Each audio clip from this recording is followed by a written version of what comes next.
So guys, ngayong umaga ay pupunta tayo ngayon sa farm at muling papasyalan natin ulit yung ating manukan.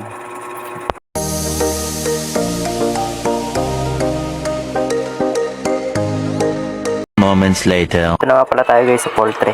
Nilalagyan po namin sila ng dayami at saka cherry muna at saka dayami. Pero pag dumating na po sila ng 18 days or 20 days, tinatanggal lang po sila ng dayami. Kaya ito pong sisiw namin, nasa ako na po ito, 1 month and 15 days. Bali, hindi lang po ito. Yung building na yan, yan, kung makikita nyo po yan. Makikita nyo po yan. Magkasama po ito. Yan, at saka ito, magkasama. At saka ito pa sa kabila pa. Yan pa po.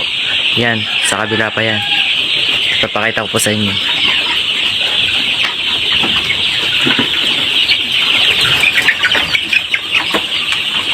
Yan, magkakasabay po yan. Pero hindi na ako akit yan dahil tinatabad na ako eh. Dito lang, ito lang po. Pero ang ginagawa po namin, pag dumating naman po sila ng 1 month, nilipat-lipat po namin. Bali, isang brood lang po ito eh. 15,000. Para pag dating na 1 month, alam nyo masikip na yung 15,000, i-adjust nyo na po para mas mabilis lumaki yung manok nyo. Kasi ang gusto po ng mga manok or sisiw, gusto po nila ng mas maluwag para mas nakakapaglaro sila. 2,000 years later. So, andito naman pala tayo guys sa kabilang building na kabilang room natin.